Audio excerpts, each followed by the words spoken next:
This video is about rent-to-rent HMOs.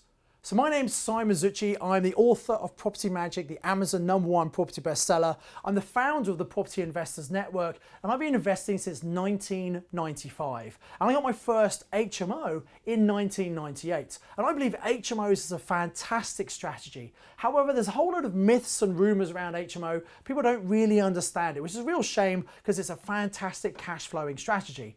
One of the myths is you need to have a lot of money to be able to do HMOs. Well, if you're buying an HMO, I would agree, because you've got to buy it, you might have to refurb it, get it to safety standards. But there's a great strategy I want to share with you in this video, which is called rent-to-rent HMO.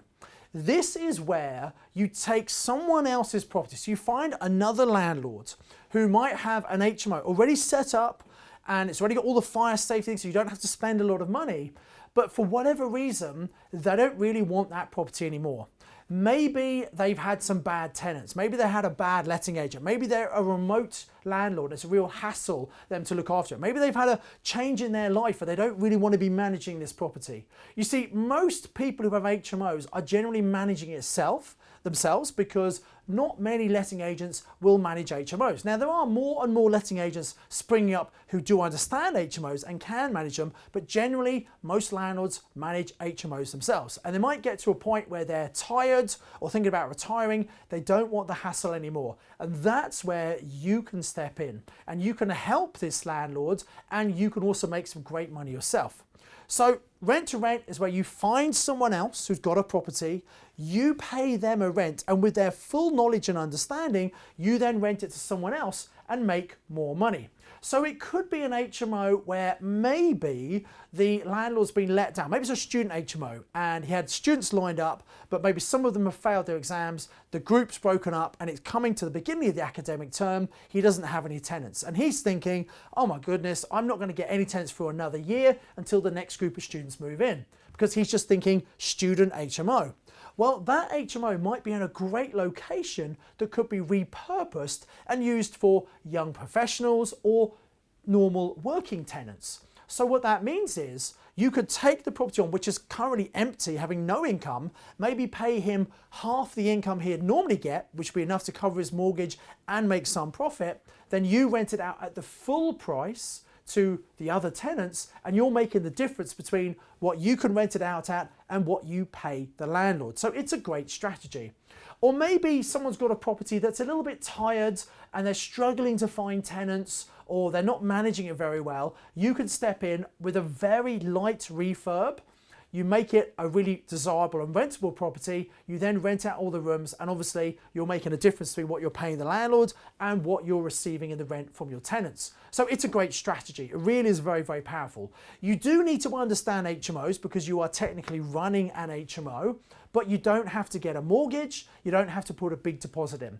Now, the couple of rules of thumb, I would only do a rent to rent while making at least £100 profit per room. So if it's a 5-bedroom property, you want to make sure you're making at least £500 profit. Now, here's how you work out how much you could afford to pay the owner. What you do, look at what's the gross rental income. So let's say it's a 5-bedroom HMO that brings in £500 per room. The gross rent will be £2,500. And let's say the profit you want is a minimum of £500. So take the £500 off, that comes to £2,000. Now, with an HMO, you, as the operator of the property, you're going to pay the bills, the gas, the electric, the broadband, internet, the TV license, everything. So the way we estimate this on an HMO is it's about £100 per room per month. So a 5-bedroom property, again, would be £500. So take 500 off the 2,000, that comes to 1,500. So the most you could pay that landlord if you wanted to make £500 profit and cover all the bills at £500 would be £1,500. So by working backwards like this, you can work out what you can pay the owner. If the property is all fully tenanted and no problems, the landlord's probably not going to want to do a rent to rent. You're looking for those landlords who are tired or retiring. They don't want to hassle anymore. They've got some problems. You come in, you fix it. Now, a couple of things about rent to rent. You've got to understand it is an active strategy. You're not passive because you're doing the work, you're putting the tenants in. You've got to make sure there is a strong rental demand so you can fill those rooms. Because if you have an empty room or 2 empty rooms, that's all your profit wiped out. So it's a great strategy, but you do need to know what you're doing in HMOs, and you've got to make sure you're buying or doing this in an area with a high demand for that type of accommodation. I wouldn't want to spend too much money on the property. I'd want to make sure that any money I put in, sometimes you have to put furniture in, sometimes you might have to do a little light refurb. I want to make sure you get the money back from cash flow within the first year. So you've got to get a 100% return on investment, because you generally only have the property for 3 to 5 years, then you hand it back to the landlord. Now, if it works really well, it might be that the landlord wants to extend the term for you, but you don't know if that's going to happen or not. So make sure you get all your money back in the very first year. Also, if there's lots of work to be done to the property, you can negotiate with the landlord to do the work. It might be it's empty because maybe it's got a really bad kitchen and no one really wants to live there, so they get the kitchen done, then you can take it on and give the guaranteed rent. Now also, what happens sometimes, they may not have the money to fix the kitchen. So what you could do, you could agree the rent you're going to pay them and say, well, tell you what, I will fix and put in a brand new kitchen into your property, so you're adding value to their property, which is pretty good for them.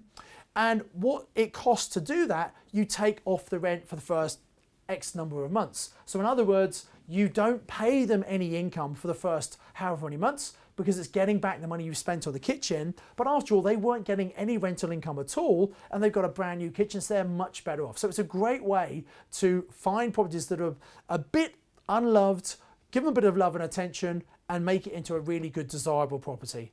As always, with an HMO, it's got to be in a great location. You've got to have good room sizes. You want to make sure that it's an area in which people want to live. So again, you need to know a lot about HMOs to do it. But it's a great strategy, and it's a really quick strategy. Once you get the keys from the landlord, you could be generating income literally within a couple of weeks. That's why so many of our students do it, because it's a great way to bring cash flow in very, very quick. Once you know how to find the landlords and what to say to them and position it in a way that works for you and works for them, it can be incredibly quick for you.